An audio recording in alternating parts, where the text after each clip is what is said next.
Assalamualaikum warahmatullahi wabarakatuh. Dengan saya, Ibu Dwi Novitasari, yang suka dipanggil Bu Novi. Kita akan belajar tentang perspektif transkultural nursing dalam periode childbearing pada periode pengasuhan anak.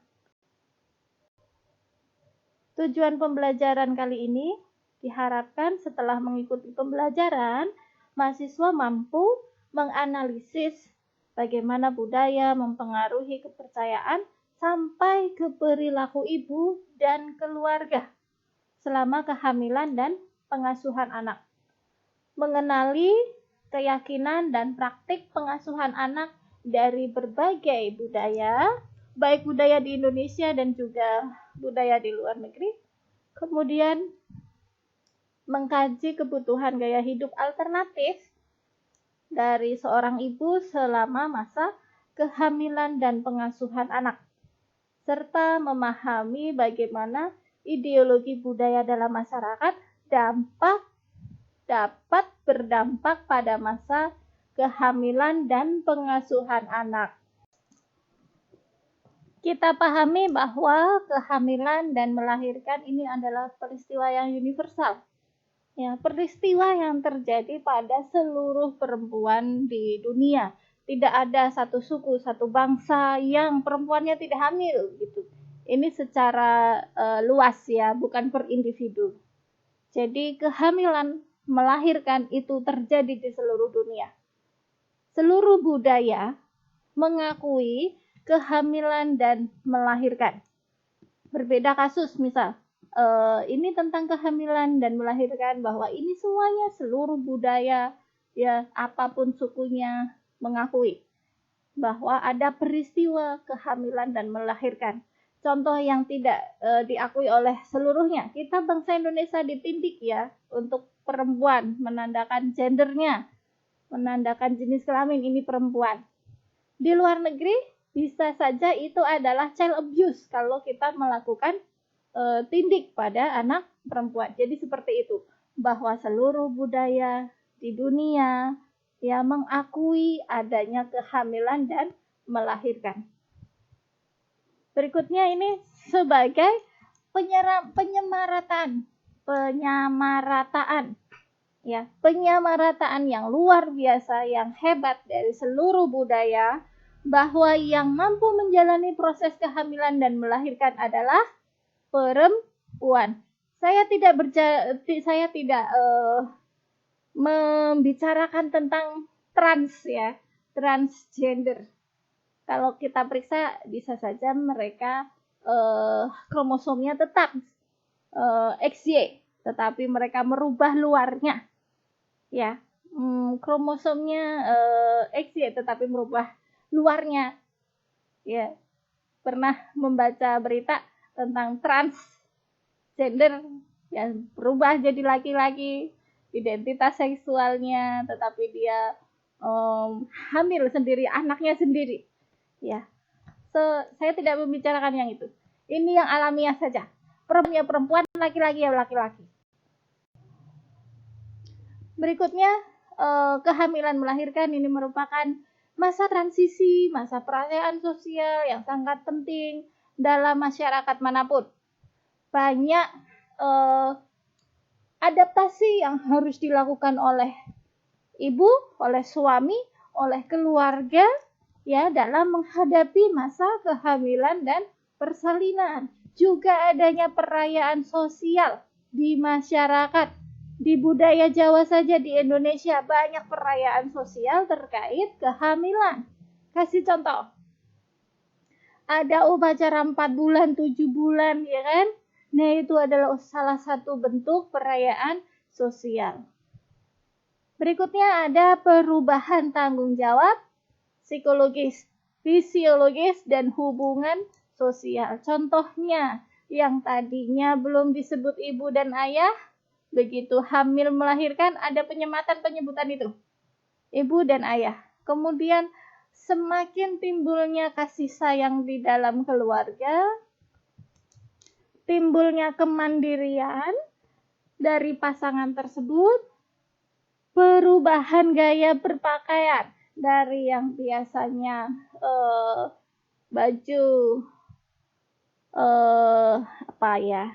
baju normal ketika hamil akan menjadi lebih longgar. Seperti itu budaya, ada perubahan gaya berpakaian. Juga bagaimana wanita menjalani perubahan tersebut, ini sangat tergantung pada nilai kepercayaan dari budaya sekitarnya. Wanita di masa transisi ini stres, panik, wajar. Ya, gangguan tidur, insomnia, wajar, karena memang ini masa transisi dari dia gadis, dia menikah, dan akan menjadi seorang ibu. Bagaimana wanita itu bersikap? Ya, sangat dipengaruhi oleh nilai kepercayaan dan budaya sekitarnya. Ada faktor-faktor yang mempengaruhi budaya selama childbearing. Agama, mayoritas wanita di agama saya, di agama Islam, mendapat prioritas yang luar biasa, harus menutup auratnya sebagai upaya perlindungan diri, ya. Apalagi selama childbearing, bahwa suaminya harus memberikan nafkah yang cukup selama 2 tahun minimal persusuan. Luar biasa ya. Berikutnya ada variasi regional atau daerah. Beberapa budaya, suku memiliki sikap yang beragam selama childbearing. Kemudian etnik origin sukunya, kelas sosialnya, usia, apakah itu perkotaan, pedesaan, alamnya, iklimnya. Ayo kita gali bersama bagaimana mereka-mereka ini bisa mempengaruhi budaya selama childbearing. Bagaimana etnik suku kalian, suku mahasiswa? Masing-masing mungkin ada yang dari Lampung, ada dari Kalimantan, ya, Papua, Nusa Tenggara, Jawa, banyak.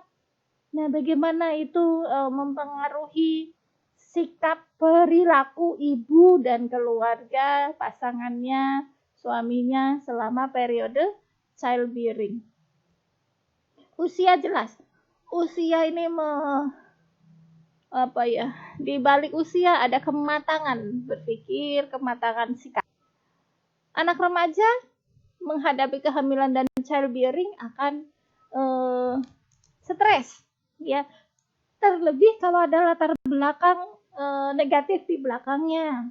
Ya, anak remaja, kehamilan di luar menikah, usia muda, ya pasti stresornya akan lebih tinggi. Nah, uzubillahiminzalik. Subculture selama kehamilan, banyak yang back to nature, sakit kepala dia tidak minum obat, tetapi diobati dengan minyak gosok, minyak luar gitu. Vegetarian bisa, penggunaan herbal atau naturopraktik untuk mengatasi keluhan-keluhan selama kehamilannya. Bahkan sampai ada yang melahirkan dengan penolong non tenaga kesehatan. Itu praktik-praktik subculturan selama kehamilan, dipercayai oleh budaya.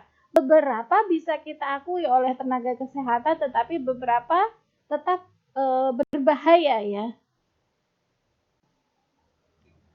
Bagaimana pergeseran budaya selama kehamilan saat ini? Saat ini banyak kelas prenatal care. Ada kelas yoga ibu hamil, ada senam prenatal, ya, ada pijat A, pijat B, pijat C, banyak, ya, spa ibu hamil. Nah, itu pergeseran budaya. Zaman dulu nggak ada, zaman saya hamil itu sangat sedikit. Sekarang salon kecantikan saja melakukan spa ibu hamil, ya. Tempat-tempat gym, ada yoga ibu hamil, itu praktik yang wajar sekarang. Terus ada USG untuk mengetahui jenis kelamin, janin. Ya. Bayangkan 10 tahun yang lalu USG 4 dimensi itu luar biasa mahal. Bisa sampai 750.000 pada zaman 10 tahun yang lalu. Orang kaya yang melakukan USG 4 dimensi. Kalau sekarang hal yang sangat wajar. Ya, setiap periksa cek USG sangat wajar. Kemudian pemeriksaan kehamilan dilakukan di fasilitas kesehatan. Nah, hal ini memberi tantangan bagi tenaga kesehatan, perawat obstetrik, perinatologis, pediatrik bidan, dan lainnya yang terlibat untuk mengapresiasi meningkatkan asuhan pelayanan bagi masyarakat, bagi ibu hamil, ya. Ini contohnya pergeseran budaya yang baik, ada fetal monitoring, ya. Fetal monitoring tidak hanya USG tapi bisa Doppler, ya, jenis kelamin dan lainnya. Contoh lagi pergeseran budaya selama melahirkan. Ibu saya melahirkan, tanya ibu nenek kalian. Nah, generasi-generasi angkatan lahir 50, 60 ya, itu masih jarang yang melahirkan di fasilitas kesehatan. Saat ini melahirkan di fasilitas kesehatan, minimal di puskesmas, ya, yang tertanggung BPJS. Kemudian penggunaan anestesi selama melahirkan, penggunaan AILA, intralabor anestesi itu sudah hal yang wajar. Ya, dulu ini masih ditentang karena ada pemikiran itu akan mengganggu kontraksi uterus selama proses kehamilan. Kalau sekarang tidak lagi, ini penggunaan yang umum. Operasi SC. Ya, sekarang operasi SC bisa elektif, tidak selalu emergensi. Dulu operasi SC untuk kasus-kasus kegawatan. Sekarang operasi SC tidak hanya untuk kasus kegawatan dengan penyulit melahirkan.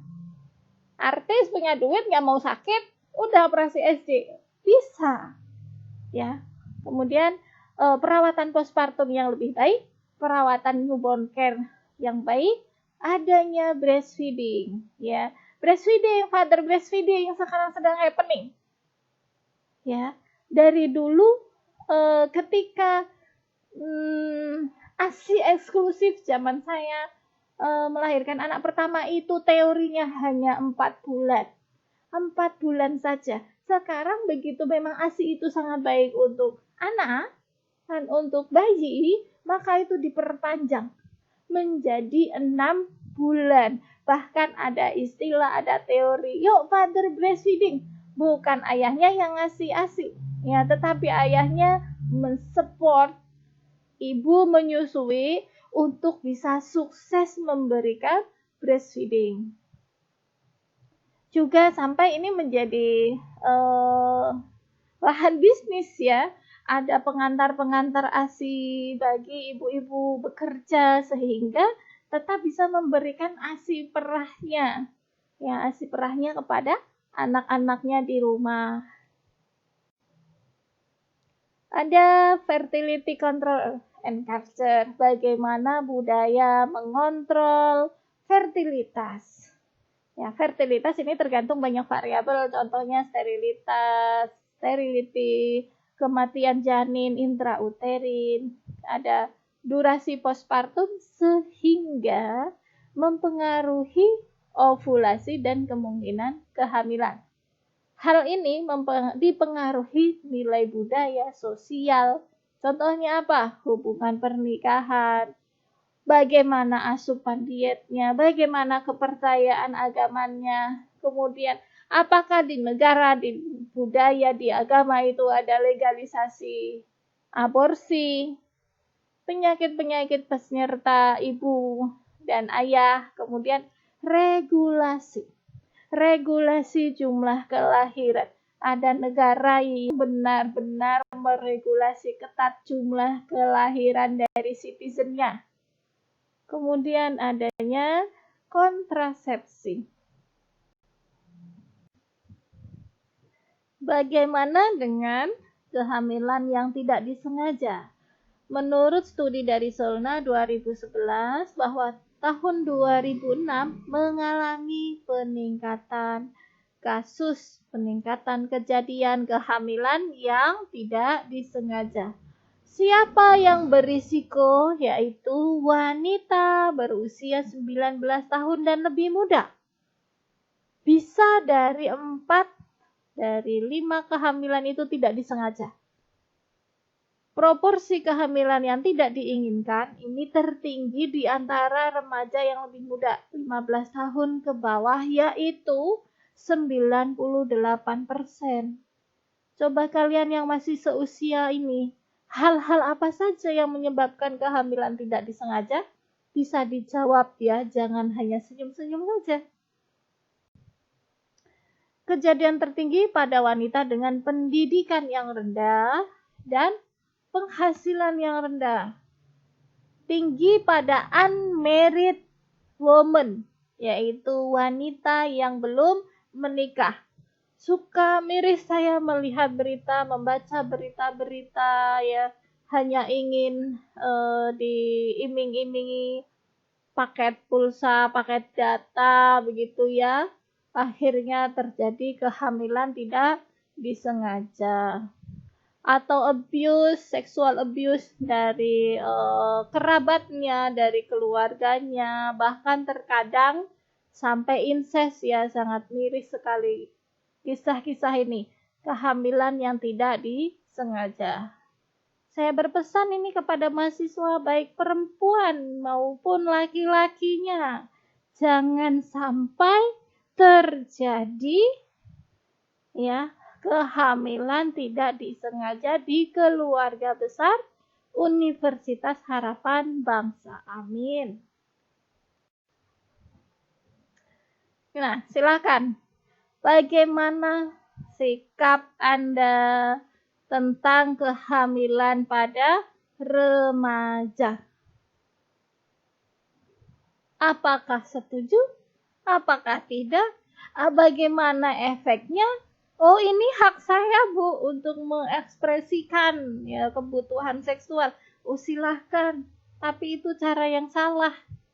Ya, tadi sudah menikah? Sudah punya buku hijau dan coklat? Belum kan? Ya, masih ada banyak tanggung jawab sosial yang harus Anda selesaikan kan? Untuk menghindari kehamilan unmarried woman.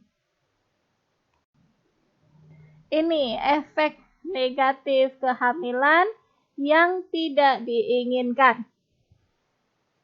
Biasanya ditutupi, ya malu, takut, sehingga menyebabkan terlambatnya prenatal care. Pengabaian kehamilan, ya tetap mengkonsumsi rokok, obat-obatan, ya cuek saja. Alkohol kalau di luar negeri, cuek saja diminum, padahal sedang hamil.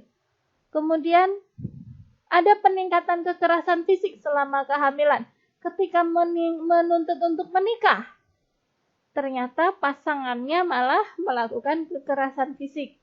Banyak itu di berita, ya.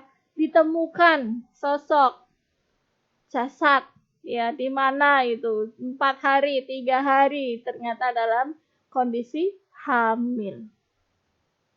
Kemudian ancaman putus sekolah karena malu, karena sanksi sosial, ya, sanksi moral.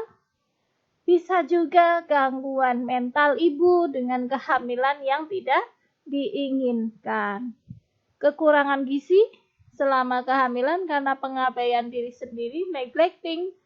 Lahirnya bayi dengan berat badan lahir rendah, serta bisa saja kecacatan fisik dan mental karena konsumsi obat, rokok, alkohol, ya, gizi yang rendah selama kehamilan.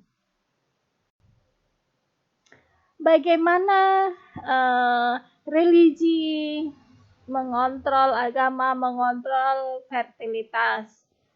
Agama mempengaruhi kehamilan terkait penggunaan kontrasepsi.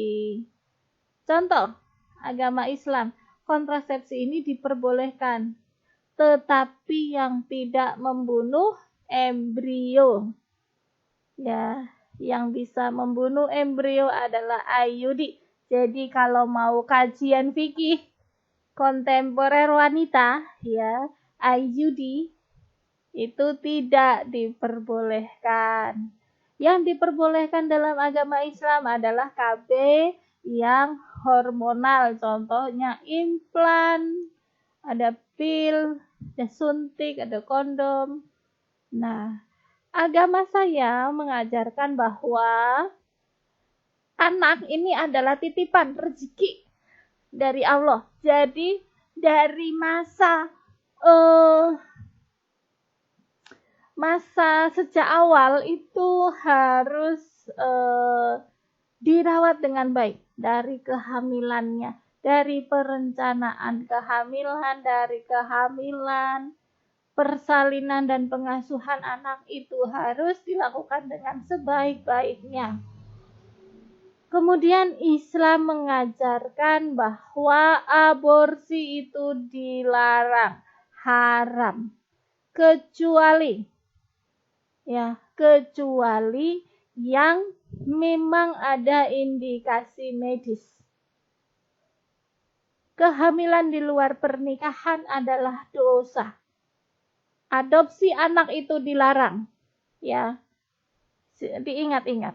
Adopsi anak itu dilarang oleh agama Islam karena nasabnya itu tetap nasab dari ayah ibunya.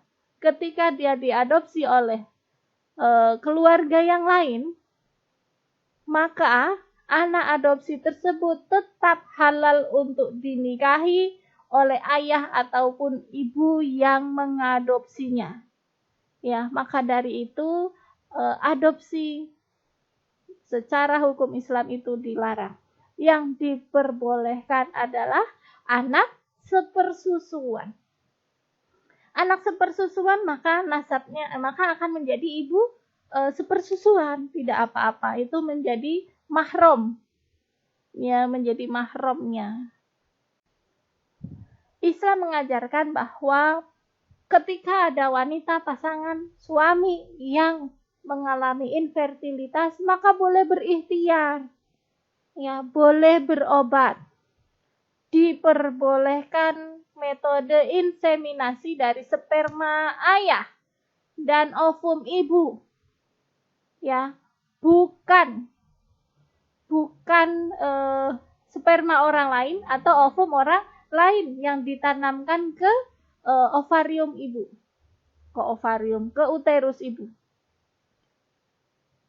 Islam juga menolak peminjaman rahim. Ini banyak terjadi di pernah kasus yang besar, ratusan ya ibu-ibu ternyata melakukan persewaan rahim. Ini terjadi di negara di Asia juga. Ada yang tahu di mana? Pernah terjadi di India, di klinik infertilitas, bahwa menyediakan ya persewaan rahim bagi pasangan-pasangan yang mau. Serta Islam menolak donasi sperma dan ovum. Karena yaitu nasab tadi bisa merusak nasab. Agama lain membolehkan atau mentolerir adopsi anak. Bisa jadi aborsi itu adalah legal, ya. Di Australia itu aborsi legal. Tanpa harus alasan medis yang mengancam kesehatan. Mereka legal saja. Tetapi sebagian tenaga kesehatan tetap sangat menyayangkan kalau ada bayi yang diaborsi. Jadi itu sih pemikiran individu. Membolehkan KB steril, membolehkan donasi sperma dan ovum, serta peminjaman rahim. Contohnya bagaimana? Contoh dari praktik budaya mengendalikan kehamilan dan kelahiran. Kalau di suku Jawa bagaimana? Bagaimana suku Jawa mengendalikan kelahiran dan kehamilan? Di suku Jawa sangat menjunjung tinggi pengasuhan anak dengan breastfeeding. Ya, dengan menyusui. Dengan menyusui ini akan menjarangkan kehamilan. Ya. genapkan persusuannya 2 tahun, maka akan bisa menjarangkan kehamilan. Contoh lain, di Afrika, ini sangat mempercayai budaya mengatur cara kehamilan. Bahwa mereka melarang aktivitas seksual selama postpartum. Itu dilarang, tabu. Wanita akan meninggalkan rumahnya selama 2 tahun untuk menghindari kehamilan. Ini praktik-praktik zaman dulu dari budaya-budaya di Afrika. Mungkin suku-suku terpencil di Afrika pasti melakukan ini. Kalau kota besarnya sudah tidak. Variasi biologis dari setiap budaya ini dapat mempengaruhi dari setiap etnis, dapat mempengaruhi nursing care selama kehamilan. Keragaman biologis ini disebabkan latar belakang genetik ibu, ayah, dan lingkungan. Perawat harus memahami variasi biologis pasien dan keluarga selama childbearing. Contoh, karena ibu mengalami sickle cell gen, jadi dia cenderung mengalami anemia, maka ibu tersebut akan berisiko terjadi peningkatan infeksius, yang asimptomatik bakterial dan juga infeksi saluran kemih. Contoh, pielonefritis, serta karena anemianya berisiko perdarahan selama melahirkan. Ini harus diperhatikan oleh perawat tentang variasi biologis dari ibu hamil tersebut. Kemudian jika kedua orang tua, ayah dan ibu, memiliki sickle cell gen heterozigot, maka akan memiliki peluang 1:4 dari anaknya akan mengalami sickle cell disease juga. Jadi dipersiapkan juga kesejahteraan dari bayi yang akan lahir. Contoh lainnya, ketika ibu memiliki riwayat penyakit diabetes mellitus. Kejadian diabetes mellitus tipe 1 dan DM gestasional itu tinggi pada ras American Indian. Hal ini meningkatkan masalah kesehatan ibu dan kemungkinan kematian janinnya. Kondisi hiperglikemia bisa menyebabkan anomali kongenital karena hiperglikemia akan mempengaruhi perfusi aliran maternal fetal bisa terhambat karena kondisi hiperglikemia sehingga menyebabkan cacat bawaan. Juga makrosomia itu tengkorak kepalanya menjadi lebih besar. Dan diawasi pada ibu dengan diabetes, begitu anak lahir, neonatalnya lahir, cek glukosa. Karena ini sangat berisiko hipoglikemi. Dengan janin yang besar, bisa saja melebihi 4 kilo.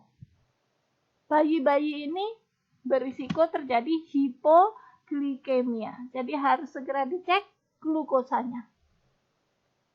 Kemudian melahirkan dengan SC karena berat janinnya lebih dari normal. Normalnya itu adalah 2,5 sampai 4 kg.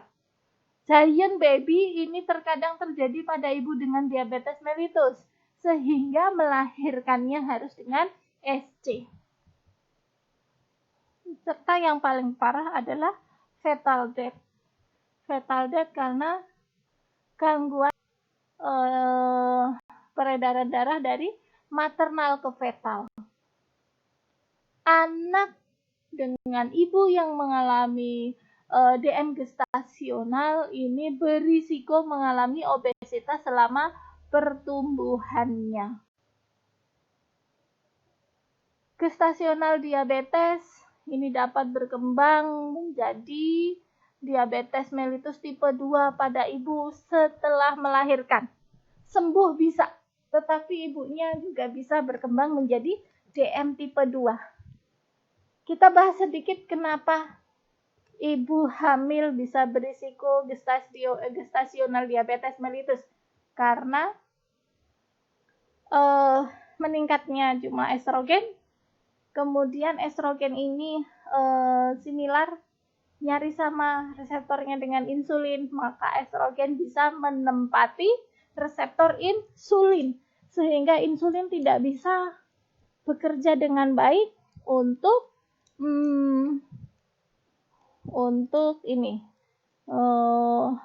mengaktifasi glukosa transporter agar terekspresi ke membran sel.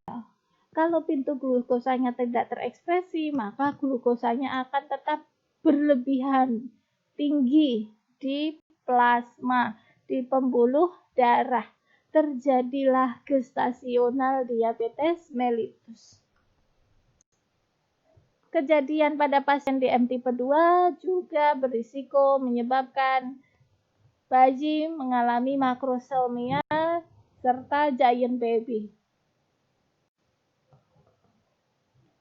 Budaya dapat mempengaruhi alternatif lifestyle choice. Kemudian, apakah budaya tersebut juga mempengaruhi non-tradisional support system? Oh, saya tidak perlu bidan, saya cukup pakai dukun beranak saja. Ya, ada juga kepercayaan selama kehamilan, saya harus banyak minum air kelapa biar kulit bayi saya bersih. Nah, hal-hal ini, variasi budaya ini bisa mempengaruhi perawatan selama kehamilan. Juga ada hal-hal yang dilarang selama kehamilan, bahkan ada mengidam. Contoh apa yang dilarang selama kehamilan? Tidak boleh berada di depan pintu, tidak boleh duduk di pintu, dan sebagainya. Itu hal-hal yang budaya beberapa wanita masih mempercayai. Dianjurkan menggunakan apa?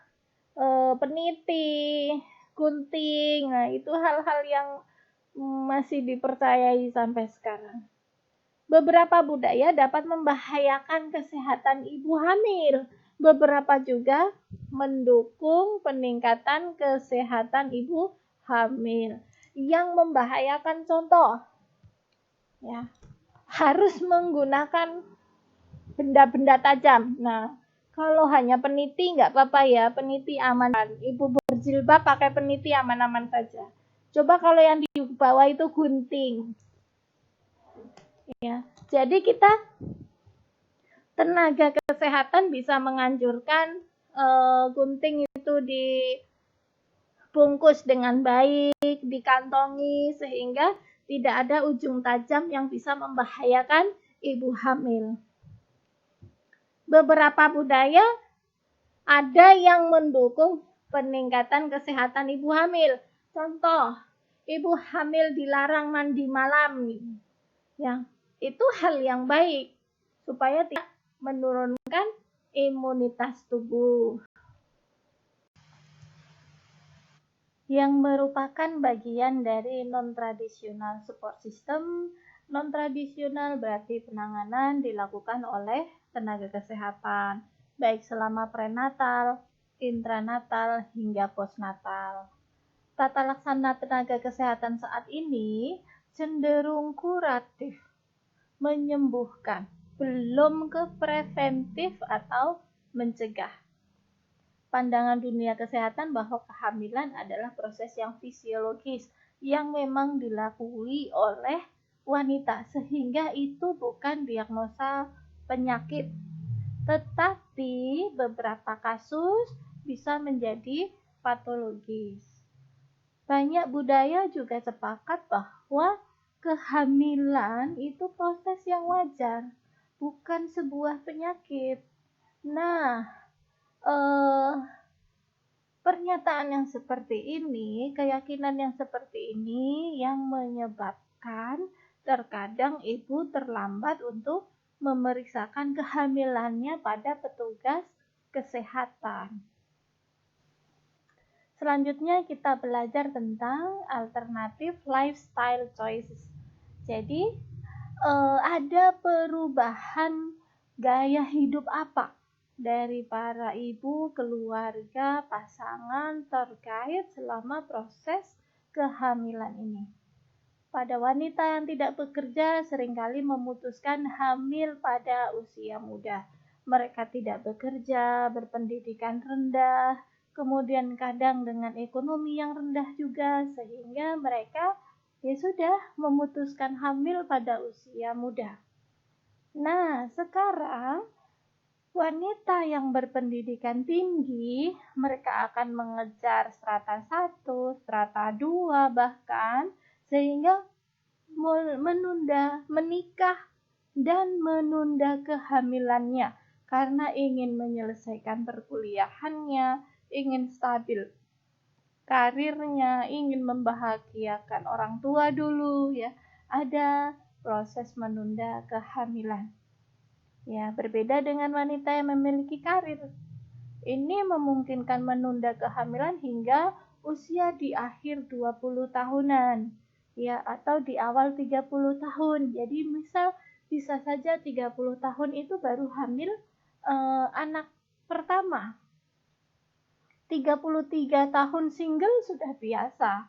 Hamil anak pertama 35 tahun. Jadi ada pergeseran seperti itu. Ada alternatif life choices yang dimiliki oleh wanita zaman sekarang. Bahkan di negara-negara maju, mereka sepakat untuk tidak memiliki anak.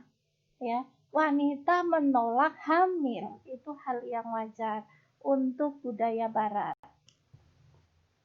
Budaya di Filipina ya, terdapat hilot. Hilot itu semacam dukun beranak ya. Hilot yang akan memberikan konseling selama prenatal, kemudian ada ritual menggunakan minyak herbal yang diyakini memiliki manfaat secara fisik dan psikologis ibu selama postpartum. Keluarga besar di Filipina juga ikut berperan dalam pengasuhan anak. Ini tidak hanya di Filipina, di kultur Indonesia juga. Selama ibu pasangan itu tinggal di keluarga besar, maka ibu ya nenek itu punya peranan besar dalam pengasuhan anak. Juga treatment pada ibu postpartum, pijatnya ya. Kemudian tentang pemberian ASI-nya, tentang MPASI-nya. Ini mempercayai di Filipina bahwa sup hangat akan meningkatkan produksi ASI. Untuk budaya bangsa Arab mempercayai bahwa kehamilan dan melahirkan ini sepenuhnya tugas wanita. Ini agak stereotip ya, bahwa ketika itu sepenuhnya menjadi tanggung jawab wanita, terkadang pria bangsa Arab masih menolak membantu wanita saat proses pengasuhan anaknya. Ada dayah. Dayah kalau tadi di Filipina namanya hilot. Kalau di bangsa Arab ini namanya dayah. Akan membantu kebutuhan ibu selama kehamilan, kemudian persalinan di rumah dan perawatan postpartum. Jadi bangsa Arab yang masih perkampungan memilih melahirkan itu di rumahnya sendiri. Kecuali wanita-wanita Arab yang berada di kota besar baru akan melakukan persalinan di rumah sakit. Keputusan ibu dalam memilih bagaimana perubahan gaya hidupnya selama kehamilan, selama pengasuhan anak, ini sangat dipengaruhi oleh budayanya. Support system selama kehamilan ini memberikan efek positif. Ya, contohnya menurunkan nyeri kehamilan ya. Kalau orang ibu hamil itu punggungnya nggak karu-karuan karena perubahan anatomis tubuh, perubahan pusat gravitasi tubuh ya, ini bisa menyebabkan nyeri. Nah, support system yang baik selama kehamilan akan menurunkan nyeri, menurunkan kecemasan, stres, terus mengurangi waktu melahirkan. Jadi waktu melahirkan menjadi lebih pendek. menurunkan penggunaan obat-obatan selama kehamilan, terus ada meningkatkan kepuasan ibu, kepuasan psikologis, dan mempersiapkan psikologis menjadi ibu. Ada cultural belief, jadi ada kepercayaan berdasarkan budaya yang terkait dengan aktivitas selama kehamilan. Ya, kita pelajari dulu apa itu kepercayaan. Ya, kepercayaan adalah sesuatu yang dianggap aktual, dianggap nyata, berdasar rasionalisasi dan penjelasan yang spesifik. Terkadang kepercayaan ini tidak terbukti secara ilmiah, ya, tidak bisa dibuktikan secara ilmiah. Itu adalah kepercayaan yang turun-temurun dari cerita nenek moyang diturunkan lagi, seperti itu. Di sini ada 3 macam jenis kepercayaan, yaitu ada prescriptive belief, ada restrictive belief, dan tabu. Kita bahas masing-masing. Ada prescriptive belief. Prescriptive belief ini mengarah pada hal yang positif. Hal positif di sini maknanya adalah yang tidak bertentangan dengan ilmu kesehatan modern. Ada yang dapat dilakukan, apa saja yang dapat dilakukan agar ibu dan bayinya sehat. Contoh, penggunaan baju hangat yang namanya Muneko pada Hispanic woman agar persalinannya lancar dan mencegah morning sickness. Itu kepercayaan, penggunaan baju spesifik itu, baju hangat yang disebut Muneko pada Hispanic woman. Kemudian ada upacara adat, rekomendasi aktivitas fisik, sampai ke kegiatan seksual selama kehamilan, yang tujuannya agar ibu dan bayinya sejahtera. Itu adalah kepercayaan yang bersifat positif. Contoh yang lainnya, ada pembatasan aktivitas selama persalinan untuk meningkatkan sirkulasi bayi, sirkulasi maternal ke baby. Ini pada masyarakat Indian. Ada masyarakat Meksikan dan Kamboja, ya, mereka tidak membatasi aktivitas, jadi aktivitas tetap aktif, kegiatan ibu hamil tetap aktif. Ini untuk menjaga keyakinan mereka, kepercayaan mereka dengan aktivitas yang tetap dilakukan, menjaga small baby, jadi ukuran bayinya tidak terlalu besar sehingga bisa mudah melahirkan, lancar persalinannya. Kemudian ada di Pueblo, ada Navajo, Indian, Mexican, dan Japanese.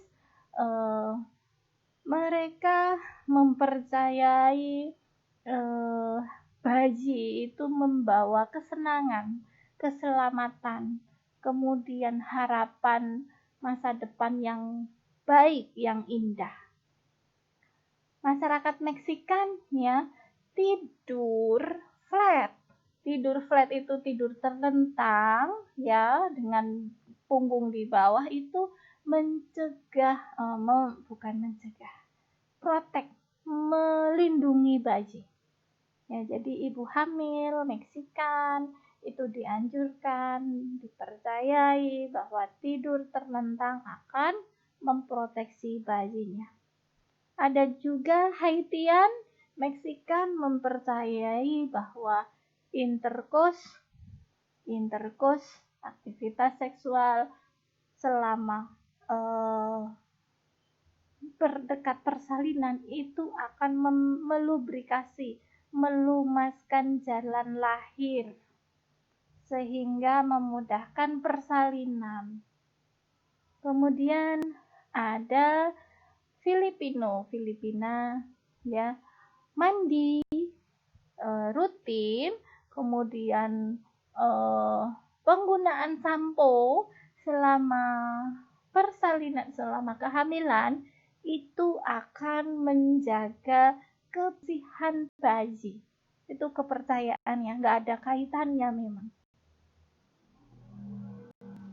Next, kalau tadi kita belajar tentang kepercayaan yang positif, sekarang kita yang restrictive belief. Jadi banyak hambatan, banyak halangan ini terkait dengan hal-hal negatif karena bertentangan dengan ilmu kesehatan modern. Yaitu pilihan sikap yang seharusnya tidak boleh dilakukan dalam perawatan ibu hamil dan bayi. Contohnya restrictive belief, ya, hindari cool air, hindari udara yang dingin selama kehamilan untuk mencegah ini physical harm, jadi mencegah cedera fisik pada janin. Ini nggak ada kaitannya sama sekali.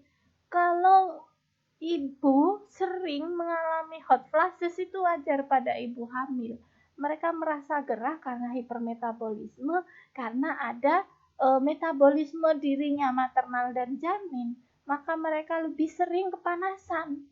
Lah ini ada kepercayaan Meksikan, Haitian, dan ASEAN bahwa hindari udara yang dingin supaya tidak mencederai bayi. Ya, itu hal-hal yang negatif.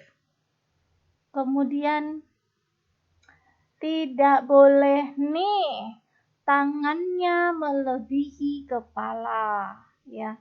Katanya supaya tali umbilikal itu tidak melilit leher bayi. Lah kalau mau sisiran bagaimana? Bukannya tangannya itu harus melewati kepala, ya. Ini kepercayaan negatif ini di African American, Hispanic, kemudian ASEAN juga ada, White juga ada.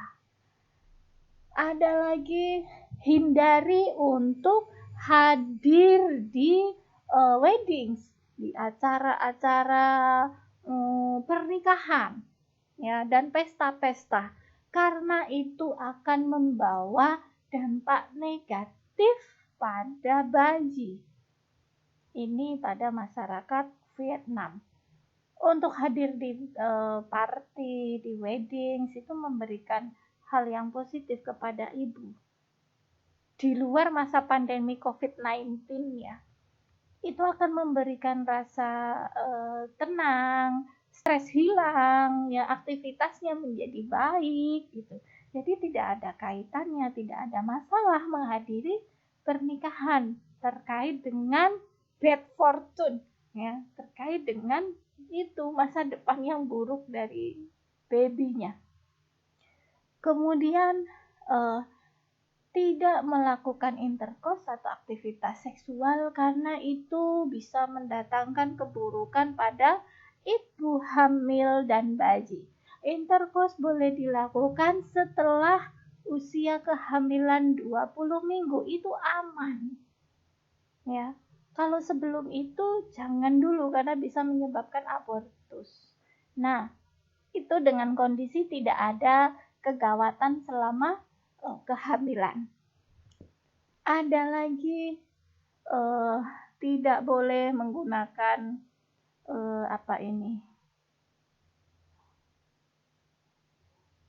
tidak boleh menjahit, ya. Do not sew. Jadi tidak boleh menjahit karena bisa menyebabkan masa depan yang buruk, berakibat yang buruk pada janinnya. Terakhir ada larangan, tabu. Tabu ini menurut budaya adalah apabila dilanggar maka ada konsekuensi supranatural. Ya, ada konsekuensi supranatural bila larangan atau tabu ini dilakukan. Ya. adalah tindakan yang dapat membahayakan ibu dan bayi. Contoh di Israel, itu tidak diperbolehkan memandikan bayi, tidak boleh menamai bayi sebelum upacara keagamaan. Kemudian ada larangan menggantung baju bayi, menggantung baju agar bayi tidak meninggal karena terlilit tali pusar. Bagaimanakah sikap Anda? Bagaimana sikap perawat? Ya, kalau itu dilakukan oleh masyarakat, oleh pasien, kita edukasi, ya. Jangan sampai ada konflik budaya antara perawat dengan pasien. Kita beri rasionalisasi di mana itu kepercayaan yang negatif, itu tabu, ya. Tapi kalau masyarakat tersebut, ibu tersebut memang benar-benar meyakini hal itu, silakan. Jadi ada prinsip, itu keputusannya. Ya, kita tidak boleh memaksakan budaya kita kepada budaya pasien. Contoh lain dari tabu atau larangan, ya. Hindari gerhana matahari, hindari gerhana bulan, cahaya bulan, ya, supaya bayinya lahir normal. Kalau sampai melihat gerhana matahari atau terkena moonlight, cahaya bulan, ya, bayinya katanya bisa ada deformitas, ada kecacatan fisik, itu pada masyarakat Meksikan. Dan banyak lagi nanti bisa dipelajari, ya. Contohnya jangan berjalan, ya, di jalanan saat saat siang hari tengah bolong atau jam 5. Karena ini menyebabkan roh, spirit itu, rohnya itu marah. Ya, roh nenek moyangnya marah. Kemudian tidak boleh menghadiri upacara tradisional yang namanya Yei atau School Dance, ya, karena bisa menyebabkan bahaya pada bayi. Jadi hal-hal ini menurut budaya, menurut kepercayaan mereka, bila dilakukan maka akan ada konsekuensi supranatural. Biasanya bentuknya adalah bahaya pada janin, janin meninggal, ada penyulit melahirkan, janin mengalami deformitas, hal-hal yang seperti itu. Ada tabu yang terkait dengan makanan dan mengidam. Ada banyak budaya mempercayai bahwa ibu hamil itu kehilangan kontrol terhadap keinginan memakan makanan tertentu. Ketika dia ingin, itu sampai ubun-ubun, sampai puncak kepala itu pingin makan. Ya, pingin es krim malam-malam jam 12 suaminya dibangunin, ya, demi-deminya untuk beli es krim saja. Padahal itu berisiko kan untuk membeli es krim jam 12 malam. Ya, katanya jadi dipercayai bahwa ibu hamil itu kehilangan kontrol untuk mengendalikan memakan sesuatu. Ya, setiap makanan yang diinginkan ibu merupakan keinginan janinnya yang harus sebaiknya dipenuhi. Mitos. Ya, bila tidak dipenuhi, maka akan terjadi masalah pada bayinya kelak. Kalau di Indonesia gampangnya apa? Ngidam. Jambu nggak dipenuhi, bayinya ngeces, otomatis apa? Ini ngidam dulu nggak terpenuhi, ya, ngidam apa waktu hamil, kan begitu, ya. Jadi ibu hamil mengalami mengidam. Beberapa budaya mempercayai bahwa makanan yang pedas, dingin, asin itu harus dihindari selama kehamilan. Makanan, jangan minum es, ya, supaya bayinya tidak besar. Lah, apa kaitannya es dengan bayi besar? Yang ada kaitannya adalah gulanya, sirupnya, susunya. Kalau cuma air dingin, es itu nggak ada kaitannya sama berat badan janin. Karena air itu tidak berkalori. Yang berkalori tambahannya, sirupnya, susunya, dan sebagainya. Ada istilah pika. Ya, kalau di ilmu kesehatan disebut pika, yaitu beberapa wanita mengalami mengidam atau pika, di mana mengidamnya itu bukan sesuatu unsur makanan. Contoh, menginginkan memakan kelai atau tanah liat, makan sabun, deterjen, menggigit es batu, ya, dan sebagainya. Penyebab pika ini karena kurangnya pengetahuan selama kehamilan. Dan seringkali karakteristiknya yang menderita pika ini dengan sosial ekonomi yang rendah, ya, karena kurang educated. Berikutnya kita membahas bagaimana interpretasi budaya terkait tes kehamilan. Ada banyak wanita yang tidak memahami pemeriksaan kehamilan. Contoh tentang pemeriksaan urin, tekanan darah, palpasi abdominal, ya. Pada sebagian wanita muslim akan berkeberatan, akan malu apabila dilaksanakan pemeriksaan vagina atau vaginal tools, sehingga ini membuat enggan memeriksakan kehamilan di fasilitas kesehatan. Budaya yang lain seperti penanganan nyeri kehamilan diatasi dengan penggunaan obat tradisional dan herbal yang sering disarankan oleh ibunya ataupun teman-temannya yang sudah punya pengalaman kehamilan. Bagaimana persiapan budaya terkait proses melahirkan, childbirth? Ada banyak wanita mengalami persalinan selama daur hidupnya, ya. Contoh, saat remaja kita berusaha memahami persalinan dengan mencuri-curi dengar cerita orang yang lebih tua, kemudian mengikuti diet-diet yang spesifik, diet di internet, melakukan aktivitas fisik untuk kesehatan reproduksinya.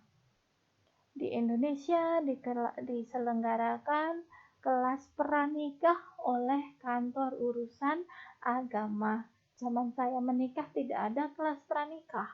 Kalau zaman sekarang benar-benar diperhatikan supaya pasangan yang baru menikah ini mempunyai persepsi yang baik tentang pernikahan, tentang konflik dalam keluarga, tentang komunikasi pasangan, komunikasi dengan orang tua, ya, sampai nanti ke pengasuhan anak. Jadi ini diselenggarakan kelas pranikah untuk mempersiapkan keluarga yang sejahtera. Budaya dan kelahiran. Ini ada beberapa budaya meyakini bahwa melahirkan anak pertama jenis kelamin laki-laki merupakan pencapaian yang besar. Big applause untuk pasangan yang memiliki anak laki-laki pertamanya. Jadi budaya saya pun saya jawab meyakini hal tersebut. Ketika saya melahirkan anak pertama itu perempuan, jadi seperti ada tuntutan, oh kamu harus hamil lagi supaya mendapatkan anak laki-laki. Wanita dapat memilih persalinan normal untuk mendapatkan kepuasan, ya, keyakinan, kenyamanan psikologis bahwa dia adalah wanita yang sempurna. Pilihan melakukan penggunaan obat analgesia, ya, analgesia, intraleber anestesia, atau bahkan seksius cesarea juga dipertimbangkan oleh banyak wanita untuk menurunkan nyeri persalinannya. Ini gaya hidup yang sudah modern. Bagaimana dengan persalinan di rumah?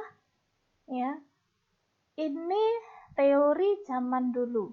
Ya, persalinan di rumah dulu agak dipandang sebelah mata, bahwa itu sering terjadi di daerah terluar 3T, terluar, terisolasi, tertinggal.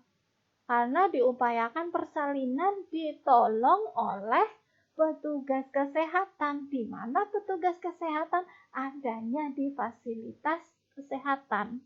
Ya, jadi dulu persalinan di rumah itu untuk orang-orang yang ada kendala jarak jauh dari fasilitas kesehatan, kurangnya tenaga, kurangnya fasilitas kesehatan yang memadai, kemudian berasal dari daerah 3T.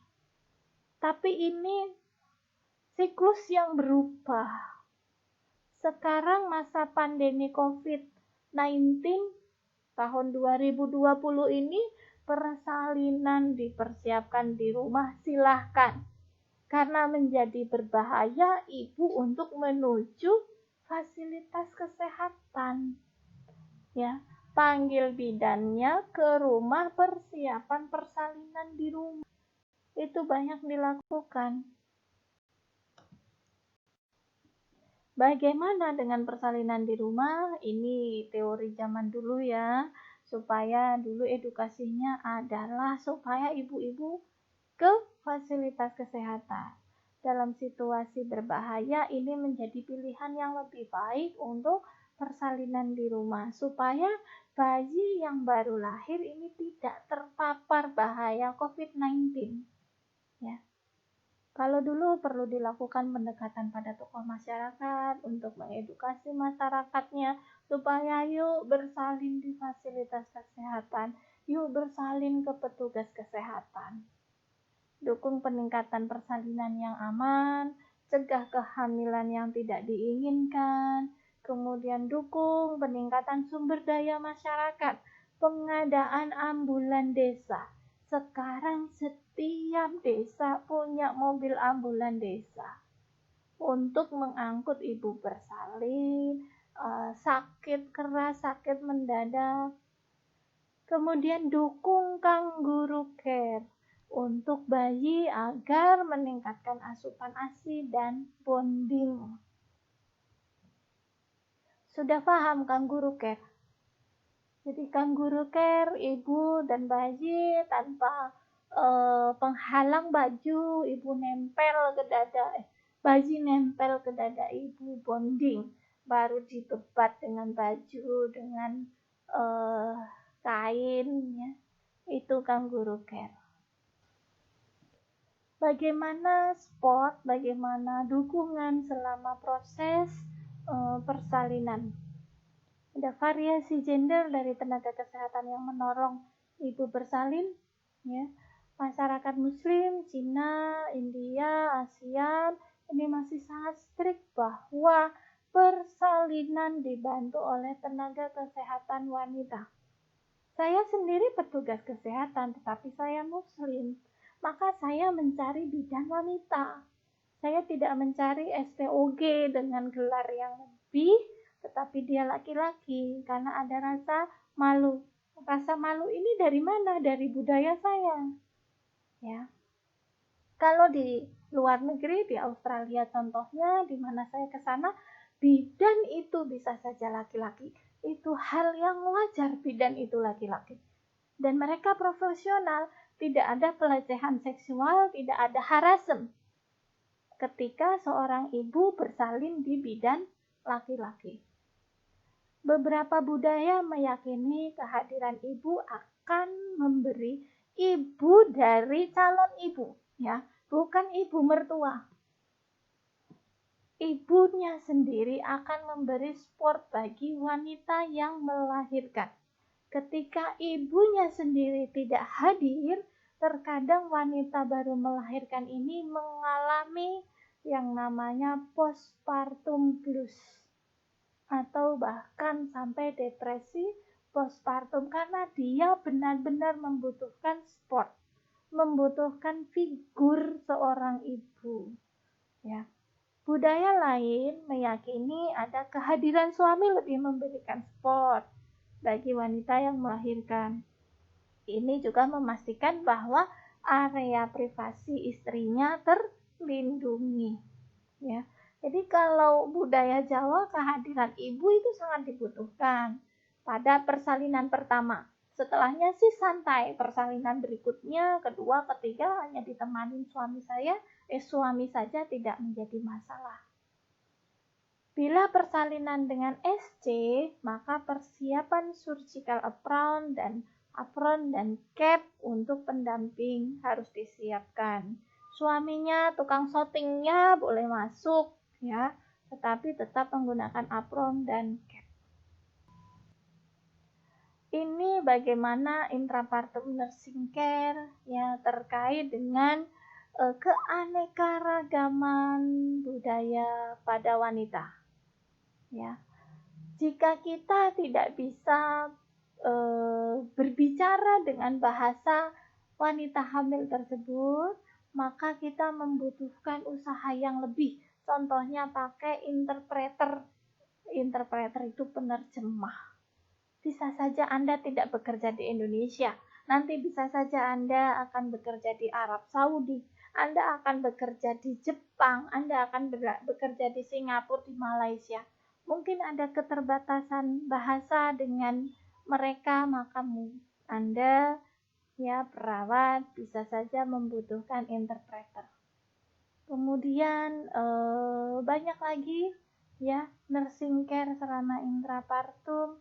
Kita harus memberikan assessment yang baik, kemudian sabar, ya, explore bagaimana budaya yang melatar belakangi, tanya apakah dia membutuhkan support system tertentu, ya, suaminya, ibunya, ya.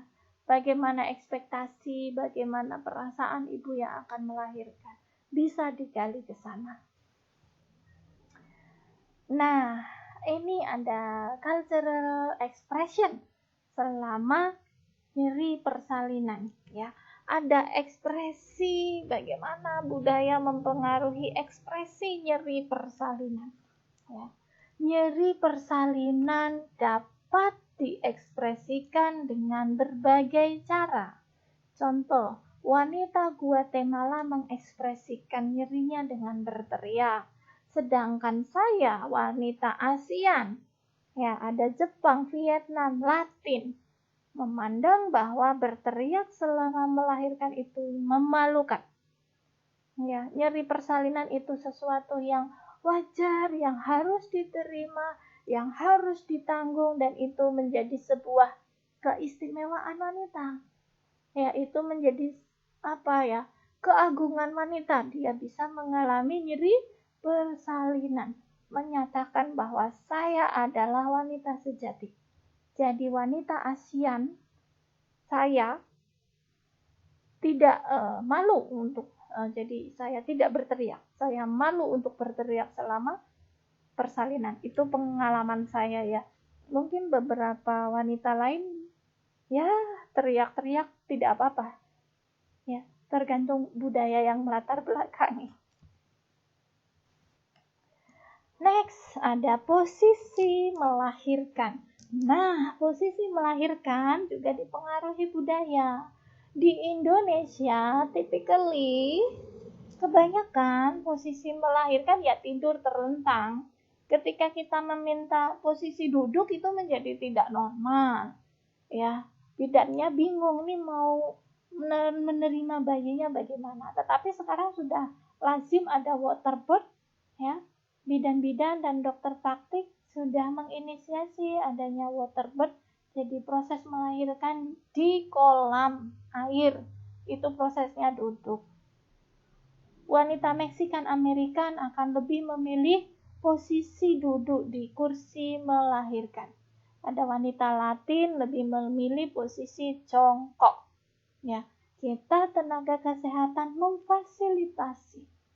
memfasilitasi, memberikan kebebasan, tidak memberikan stigma, ya terhadap pilihan posisi yang nyaman bagi ibu melahirkan.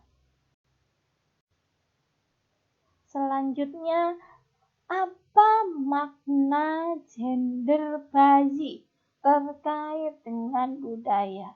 Tadi di awal sudah saya singgung beberapa budaya Java itu ya, budaya Jawa gitu. Memandang jenis kelamin anak laki-laki itu lebih keren daripada jenis kelamin anak perempuan ya. Makna orang tua melekat karena memiliki anak. Budaya ASEAN bahwa anak laki-laki pada kehamilan pertama lebih dihargai, lebih diapresiasi, lebih bahagia. Ya. Pemberian nama keluarga dari ayah lebih banyak digunakan di berbagai budaya. Sekarang untuk masyarakat modern, masyarakat perkotaan, tidak bermasalah gender anak. Ya. Mau laki-laki mau perempuan lahir duluan tidak masalah. Kemudian bagaimana budaya selama periode postpartum. Budaya barat meyakini bahwa selama periode kehamilan harus ditangani dengan baik. Selama periode kehamilan berarti mulai dari prenatal, antepartum, intrapartum, postpartum. Tapi beberapa budaya tidak berpendapat sama pada periode postpartum. Ya, untuk di Jepang, ibu postpartum cenderung menutup diri dari tenaga kesehatan sehingga mereka berisiko postpartum blues, berisiko loneliness, sedih, kemudian kepuasan menjadi seorang ibu itu menurun karena stres, depresi. Kalau ini berlanjut dapat menyebabkan yang namanya depresi postpartum. Apa itu depresi postpartum? Nyaris dilaporkan terjadi di seluruh dunia. Budaya menjadi salah satu faktor terkait depresi postpartum. Contoh, katanya godaan roh halus, ketempelan roh halus, ketempelan jin, evil, setan, ya, memberi dampak negatif pada tubuh sehingga berimbas pada fisik dan psikologis. Tanda gejala ada gelisah, cemas, ya. Secara medis, gangguan ini disebut postpartum depression. Perawat perlu mengkaji budaya terkait postpartum depression. Ada teori hot and cool, ya. Banyak dianut oleh budaya Tionghoa bahwa mempercayai kehidupan itu keseimbangan yin dan yang. Sering ya membaca yin dan yang kalau nonton film-film kungfu ya. Nah, fase kehamilan ibu itu pada fase hot, ya, fase hot atau panas, karena banyaknya aura panas yang dikeluarkan selama persalinan dan postpartum. Maka ibu postpartum harus menghindari unsur dingin. Unsur dingin seperti apa? Udara, makanan, dan air. Ya. Implikasinya apa? Ibu postpartum menghindari kontak dengan air seperti mandi. Ini hal yang budaya yang sedikit bertentangan dengan dunia kesehatan. Perawat harus benar mengkaji latar belakang budaya pasien terkait mandi atau apapun dalam perawatan ibu postpartum. Penggunakan ice pack. Jadi karena tadi periode ibu hamil sampai melahirkan itu di fase panas, maka kita ganti ice pack dengan headlamp, jadi ganti dengan lampu yang hangat, dengan kantong yang hangat untuk meningkatkan kenyamanan ibu postpartum. Memberikan air minum suhu ruangan, ya, jangan memberikan air es. Jadi kita hormati budaya pasien. Atau bahkan kita bisa memberikan air hangat seperti teh hangat, kopi, berikan selimut hangat. Itu kita mendukung budaya dari wanita tersebut. Ada peresepan dietesi, jadi ada peresepan makanan nutrition selama postpartum. Kita harus memahami bahwa ibu postpartum itu sedikit mau berminat dengan menu rumah sakit, ya, karena ibu postpartum lebih menyayangi, menyenangi makanan yang dibawa oleh keluarganya atau temannya. Tidak apa-apa, silakan dimakan, yang penting banyak makannya, dan apabila tidak ada pembatasan diet. Ibu postpartum tersebut tidak mempunyai penyakit tertentu sehingga dia bebas saja memakan diet yang dari rumah. Selama itu ditoleransi. Tetap dianjurkan hindari makanan yang dapat menurunkan sistem imun. Contohnya tadi makanan atau minuman yang dingin. Bagaimana dengan aktivitas, level aktivitas selama postpartum? Kalau terkait kepercayaan fase HOT, banyak budaya yang meyakini bahwa wanita hamil dan postpartum itu harus menghindari aktivitas yang menimbulkan keringat, menimbulkan panas. Ya, contohnya hindari pekerjaan berat. Ya, saya sepakat saja kalau ini. Kemudian aktivitas tetap di dalam ruangan, hindari hubungan seksual. Selama masih terdapat lokea itu adalah darah nifas, maka wanita masih dianggap sakit. Sehingga beberapa wanita tidak menganjurkan untuk mandi, keramas, bekerja berat. Nah, ini sedikit bertentangan dengan dunia kesehatan, ya. Lokea itu harus dibersihkan, tetapi kita menghargai, kita edukasi, kita rasionalisasi, kita terima keputusan pasien. Aktivitas berjalan normal kembali setelah 2 minggu. Beberapa budaya bahkan hingga 4 bulan. Ya. Pasca persalinan itu tergantung dari toleransi ibu, ya. Saya bisa aktivitas normal lagi sekitar minggu kedua sudah normal, karena minggu pertama itu merasakan jahitannya luar biasa, itu jahitannya. Next, ada ritual postpartum. Apa saja ritual postpartum? Coba diingat. Ada penguburan plasenta, ya.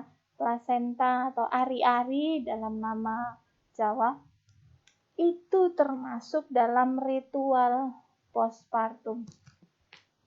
Kepercayaan terkait plasenta adalah contoh budaya Hyung Amerikan menganggap bahwa plasenta itu adalah baju bayi tersebut atau jaket, ya, harus dikubur di rumah atau sekitar rumah. Jadi ketika bayi tersebut nanti dewasa, tua, meninggal, dapat memakai kembali baju tersebut, ya, untuk bertemu dengan leluhurnya. Ada juga kepercayaan bahwa plasenta itu saudara kembar anak. Kakang kawah adik ari-ari itu istilah Jawa. Ya, jadi saudara kembar anak. Sehingga harus dikuburkan di rumah, diberi payung atau penerangan agar anak tidak pilek, anak tidak rewel. Ada ritual postpartum. Budaya Hmong Amerikan menggunakan upacara animistik dan herbal untuk penguburan plasenta. Untuk budaya Jawa secara umum, mengubur plasenta di pekarangan rumahnya atau di dalam rumahnya, contohnya di dapur, diterangi lampu selama beberapa hari. bisa 7 hari, bisa 40 hari. Kalau budaya di Banyumas ini secara umum akan menggantung plasenta dalam kendil, ya, di dalam rumah, bahkan bisa seumur hidupnya. Itu rumah sudah berganti generasi, gantungan plasenta itu bisa masih ada. Ada pengaruh budaya terkait dengan breastfeeding, terkait dengan proses pemberian ASI dan penyatihan bayi. Rekomendasi WHO dan UNICEF 2010 bahwa bayi diberikan ASI eksklusif selama 6 bulan dan melanjutkan persusuan selama 2 tahun. Ketika saya melahirkan bayi saya yang pertama tahun 2006, maka ASI eksklusif itu teorinya masih 4 bulan. Dan ini bergeser menjadi 6 bulan karena memahami bahwa ASI itu sangat baik untuk pertumbuhan bayi. Beberapa budaya bahkan meyakini menyusui bayi atau anak bisa dilakukan sampai 3 tahun. Budaya lainnya berkebalikan, mulai memberikan makanan lunak sebelum 6 bulan. Ya. Contoh termasuk makanan etnik seperti dikunyahkan kurma bagi bayi baru lahir. Ya. Budaya di Jawa beberapa masih meyakini bahwa anak lahir itu ingin makan. Jadi anak lahir itu dikasih makanan, bukan diberikan ASI. Diberikan pisang, dikerok, ya, diberikan apalagi. Kalau di Lombok bahkan diberikan nasi papah. Nasi papah itu nasi dilumat, dikunyah oleh tokohnya, tokoh masyarakat atau oleh ibu, diberikan pada bayi. Ya, berapa banyak mikroba itu di nasi papah dari mulut orang dewasa diberikan ke bayi baru lahir. Alasan logis pemberian ASI eksklusif ini untuk kesehatan ibu, karena saat memberikan ASI maka akan mempercepat proses pengembalian ukuran plasenta. Jadi mencegah perdarahan postpartum. Meningkatkan kesehatan bayi, meningkatkan kedekatan atau bonding antara ibu dan bayinya. Terus ada kendala pemberian ASI eksklusif pada ibu remaja. Contoh karena pengetahuan yang kurang, bisa saja itu kehamilan yang tidak diinginkan sehingga dia tidak mencari informasi yang baik. Proses kelahiran, kehamilan, menyusui itu tidak dicari informasinya. Kemudian perasaan kesepian, kecemasan, ini bisa menyebabkan produksi ASI yang sedikit. Status nutrisi ibu yang tidak dipersiapkan dengan baik, kemungkinan status masih bersekolah, rasa malu, ya, tuduhan dari lingkungan, kurang dukungan orang dewasa di sekitarnya, serta perasaan kewalahan, frustasi saat menyusui. Oke, kita sampai pada akhir pembelajaran. Kita ingat saja bahwa budaya itu selalu berkembang.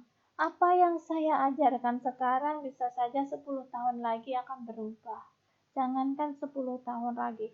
Di era digitalisasi seperti ini, sangat mudah akses interaksi masyarakat dengan informasi-informasi, maka itu akan mempengaruhi nilai norma budaya masyarakat.